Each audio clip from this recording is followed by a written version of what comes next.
오늘 우리에게 주시는 하나님 말씀은 창세기 48장 1절에서 11절 말씀입니다.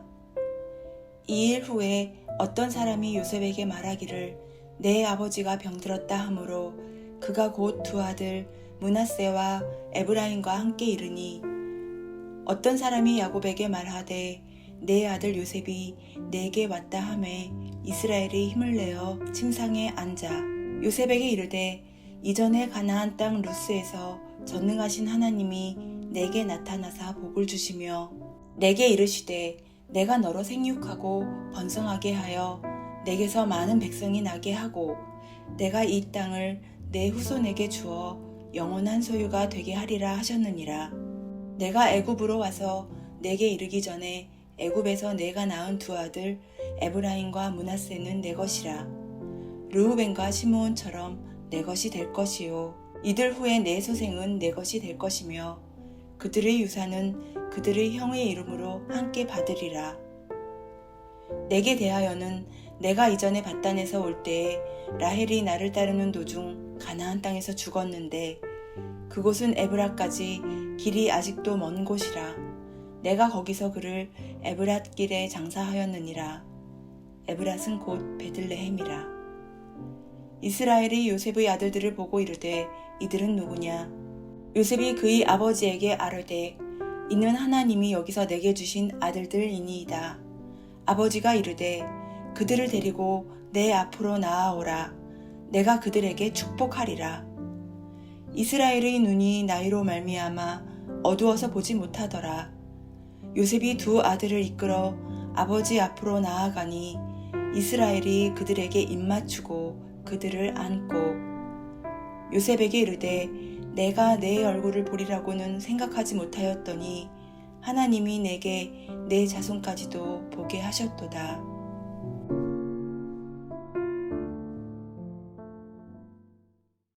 (48장 1절입니다) 이 일 후에 어떤 사람이 요셉에게 말하기를 내 아버지가 병들었다 하므로 그가 곧 두 아들 므낫세와 에브라임과 함께 이르니, 1절의 이 일 후에는 47장까지의 스토리가 있고 나서 얼마의 시간이 지나갔다는 것을 보여줍니다. 47장의 마지막 부분은 야곱이 자신의 때가 얼마 남지 않은 것을 알고 요셉을 불러서 그 가정의 장자로 대하며 부탁했던 이야기가 들어 있었습니다. 이제 그 일이 있고 난 다음에 또 시간이 지나 이제는 정말 야곱의 숨이 얼마 남지 않은 때였습니다. 야곱이 병들었다라는 말을 들었을 때 요셉은 그의 두 아들 므낫세와 에브라임과 함께 야곱을 찾아갑니다. 두 아들의 이름의 순서는 나이의 순서에 따라 기록이 되었습니다. 1절에 두 아들의 이름을 므낫세와 에브라임이다 라고 기록합니다. 그러나 이제 5절부터 보게 되면 그 이름의 순서는 므낫세와 에브라임, 나이 순이 아니라 에브라임과 므낫세로 바뀌게 됩니다.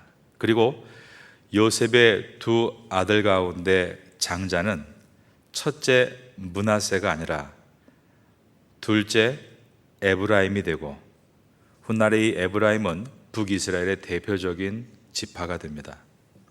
5절과 13절 그리고 17절, 20절 앞으로 우리가 보게 될 모든 내용 속에 장자는 므낫세가 아니라 에브라임이 될 것이다를 염두에 두고 이 말씀을 또 보겠습니다.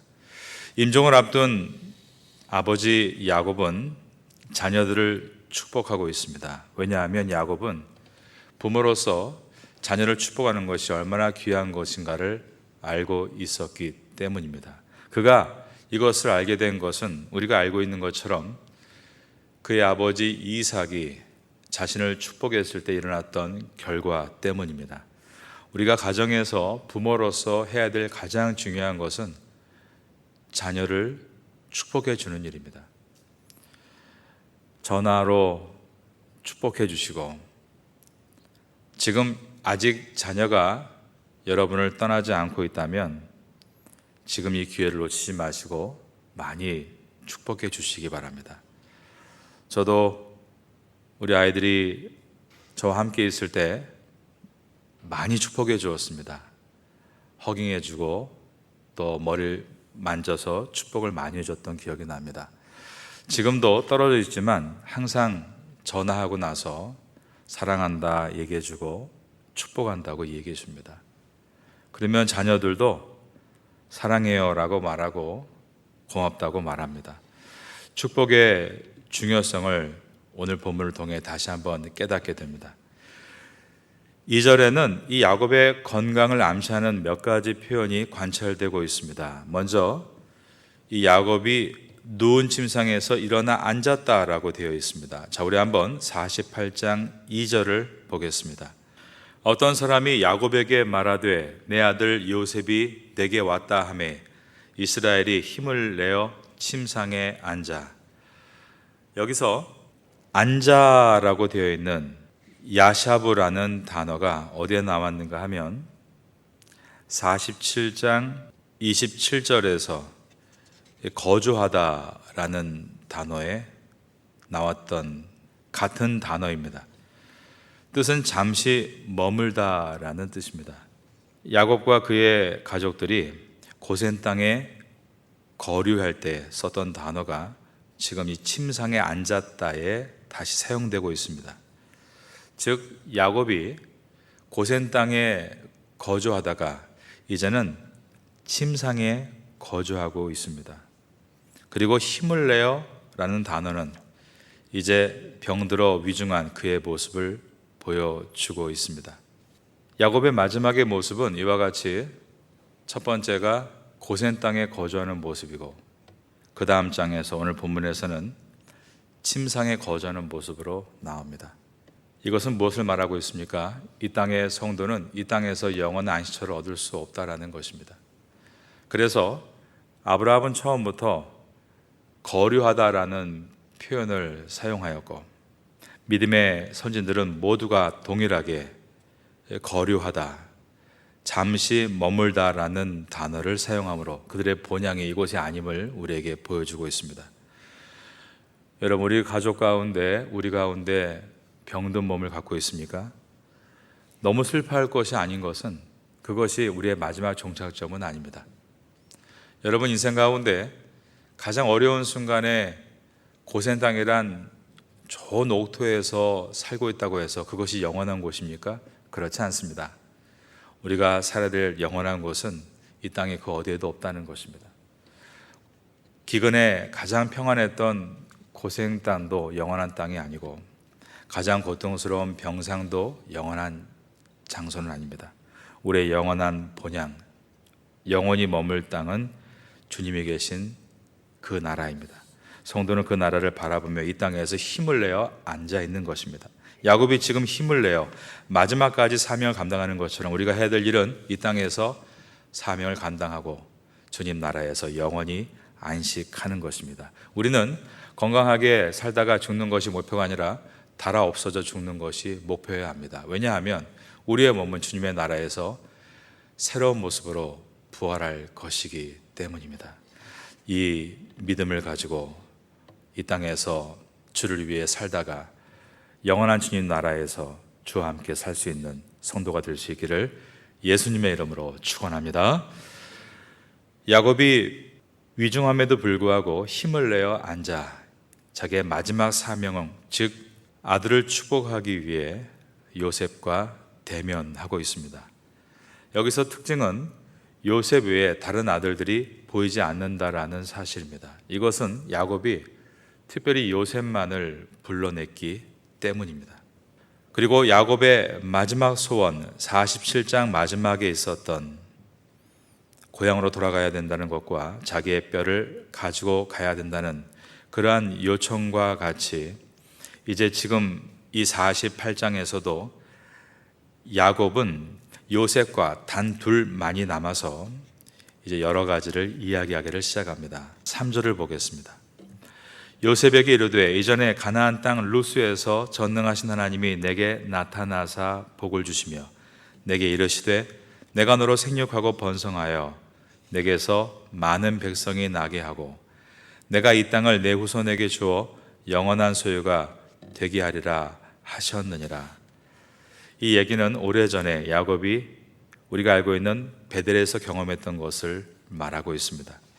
베델은 하나님의 집이다라는 뜻으로 야곱이 하나님을 만나고 나서 만든 이름이죠. 그 전에 그 지역의 이름은 루스라는 지역입니다. 야곱은 이 베델의 사건, 하나님께서 약속하신 것을 지금도 기억하고 있습니다. 여러분, 하나님의 약속은 잊어버릴 수 없습니다. 여러분이 갖고 있는 것 가운데 여러 가지 꿈이 있으시죠? 그런데 꿈이 계속 바뀌고 있다는 건 그건 하나님이 주신 비전은 아닐 겁니다. 어떤 과정을 위해 갖게 되는 여러분의 계획입니다. 그러나 하나님의 꿈, 하나님의 비전은 특징이 무엇인가 하면 절대로 잊어버려지지 않는다는 것입니다. 자고 일어나면 또 생각나고 또 생각나고 또 생각나는 것이 하나님의 비전입니다. 저는 청년 시절에 선교사의 비전을 받았습니다. 그리고 또 군대 다녀오고 여러 가지 시간을 보내면서 많이 잊어버렸습니다. 그런데 저는 잊어버릴 수 있다라고 생각했습니다. 그러나 하나님의 비전은 절대 잊어버릴 수 없습니다. 오히려 저를 압박했습니다. 결국 어쩔 수 없이 그러면 하나님, 제가 이 주님의 비전과 약속을 받았는데 제가 피할 수 없으니 그러면 태국에 선교사로 3년만 있다 오겠습니다. 그것이 저의 선교의 시작이었습니다. 이와 같이 하나님의 비전은 절대 잊혀지지 않는다. 여러분의 그런 비전이 있으십니까? 그 비전이 있다면 여러분들은 그 비전에 의해서 여러분의 인생을 계획해 나가시게 될 것입니다. 이 태국 땅에서 분명히 하나님께서 우리를 부르셨는데 그 비전이 무엇인지를 여쭤보시고 흔들리는 인생 속에 영원히 흔들리지 않는 주님의 약속을 붙들고 걸어가시는 여러분 되시기를 바라겠습니다. 야곱은 그 머나먼 인생길을 이와 같이 비전을 붙들고 오늘까지 달려왔다. 마지막 숨을 거두기 전에 그의 모습을 통해 보여주고 있습니다. 야곱은 소유라는 단어를 사용합니다. 48장 4절을 다시 보겠습니다. 내게 이르시되 내가 너로 생육하고 번성하게 하여 내게서 많은 백성이 나게 하고 내가 이 땅을 내 후손에게 주어 그 다음 저를 따라하겠습니다. 영원한 소유가 되게 하리라. 소유, 이 단어가 고센 지방에 머물렀을 때 그 땅을 소유로 얻은 단어와 연결되고 있습니다. 47장 11절에 나왔던 내용입니다. 그런데 이것이 또 여기에서는 하나님께서 나에게 주신 땅은 가나안 땅이다. 그 땅은 영원한 소유이다 라고 말하며 두 내용을 대조시키고 있습니다. 즉 애굽의 고센 땅은 일시적인 소유이고 하나님의 약속의 땅 가나안은 영원한 소유라는 말입니다. 이 말은 하나님께서 우리에게 주신 사명의 비전, 바로 그것이 우리가 소유해야 할 영원한 우리의 일이고 그 일을 위해서 지나가고 있는 여러분의 사업이나 개인적인 모든 일들은 일시적인 것이다 라는 것입니다.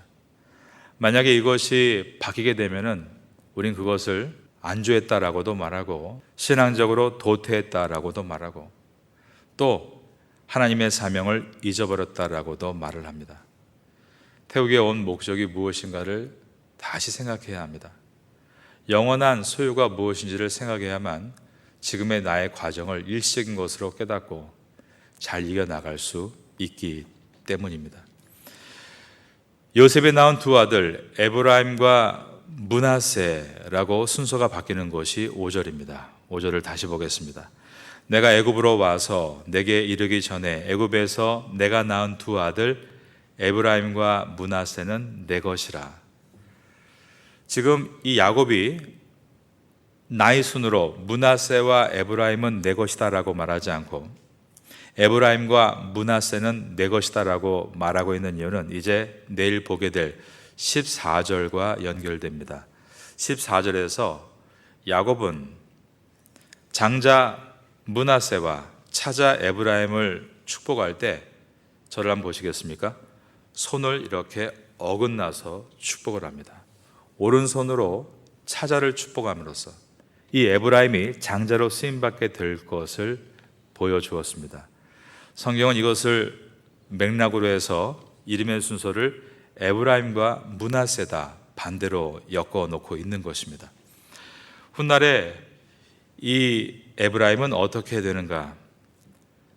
다윗 시대 이후에 솔로몬을 지나서 이스라엘이 남과 북으로 나누어졌을 때 남쪽은 유다 지파가 대표 지파가 되고 북쪽은 누가 되는가? 바로 에브라임이 요셉의 장자, 나이로는 차자이지만 요셉 가정의 장자였던 에브라임 지파가 대표 지파가 됩니다. 야곱은 요셉의 두 아들에게 소유권이 있게 될 것이다 라고 말을 합니다. 이것은 먼 미래를 예언하고 있는 것인데, 이제 요셉의 두 아들 에브라임과 므낫세가 이스라엘의 12지파에 포함된다는 것을 말하고 있는 것입니다. 6절입니다. 이들 후에 내 소생은 내 것이 될 것이며 그들의 유산은 그들의 형의 이름으로 함께 받으리라. 이 예언은 훗날 요셉의 두 아들 에브라임과 므낫세가 각각 지파가 된다는 의미입니다. 우리가 야곱의 12아들을 12지파라고 생각하지만 엄밀히 말하면 좀 다르죠. 그 중에 레위가 있습니다. 셋째 레위는 레위 지파인데 그 레위 지파는 12지파에 포함되지 않습니다. 제사장의 지파로 12지파에서 떨어져 나가서 중심에 서 있게 됩니다.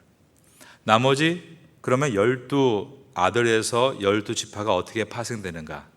각각 이름으로 나가지만 비어있는 그 한 자리를 바로 요셉의 아들들이 차지하게 됩니다. 그래서 요셉 지파라고 하지 않고 요셉의 두 아들 에브라임과 므낫세 지파로 12지파가 꾸려지게 됩니다. 그런데 이것은 이 당시에 야곱이 예언할 때 이루어진 것은 아닙니다.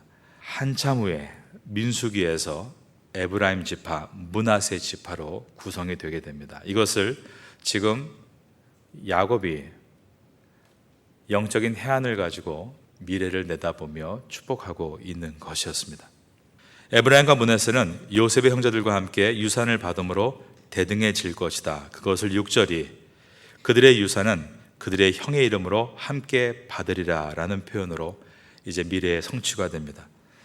야곱은 라헬의 죽음을 회상합니다. 이 내용이 7절부터입니다. 내게 대하여는 내가 이전에 바단에서 올 때에 라헬이 나를 따르는 도중 가나안 땅에서 죽었는데 그곳은 에브라까지 길이 아직도 먼 곳이라. 내가 거기서 그를 에브라 길에 장사하였느니라. 에브랏은 곧 베들레헴이라. 야곱이 사랑했던 라헬이 막내 베냐민을 낳다가 죽었습니다.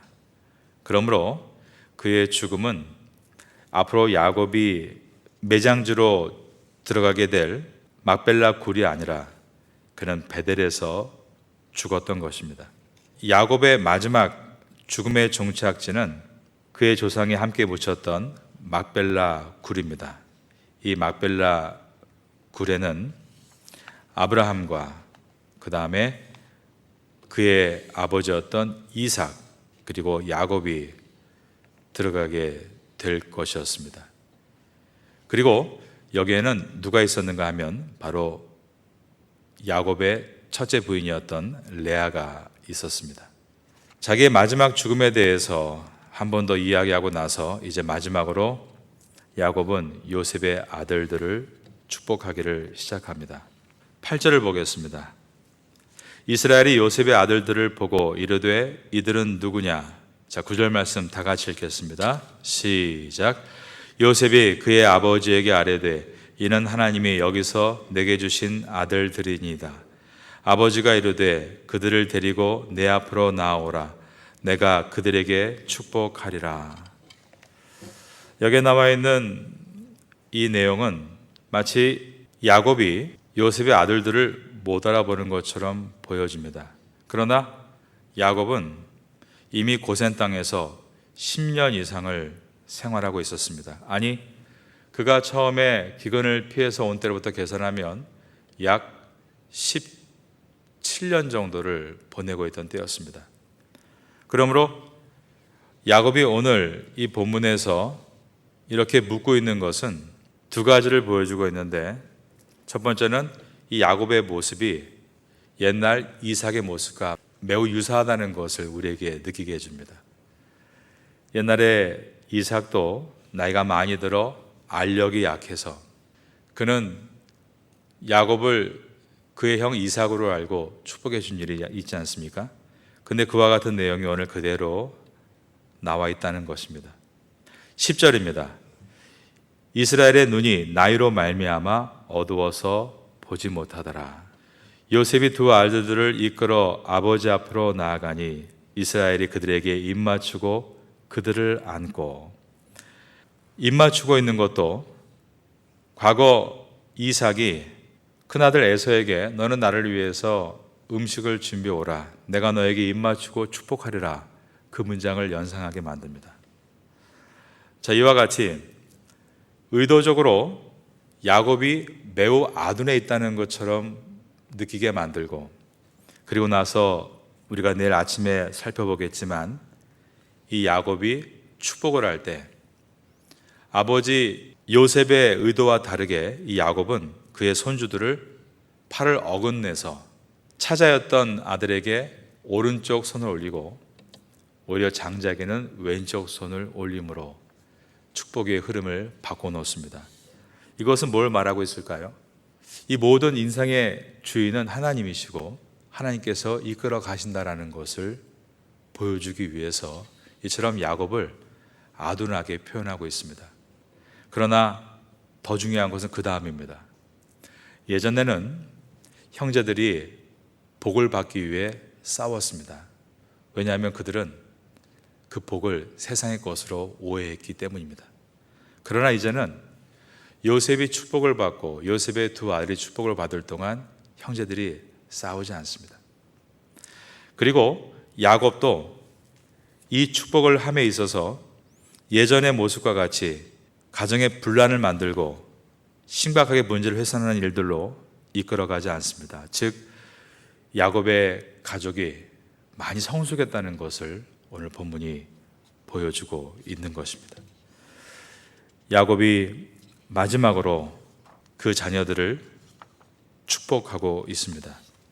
이제 이 축복이 앞으로 출애굽 시대로 이어질 것을 우리에게 보여주고 있는 것입니다.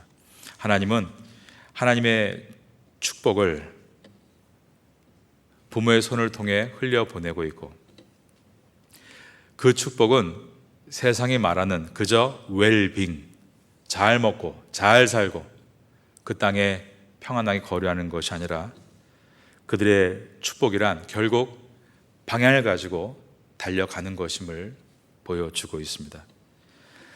이들의 축복은 고센에 머무는 것이 아니라 이제 훗날 큰 민족이 되어 가나안 땅으로 돌아가는 것이었기 때문입니다.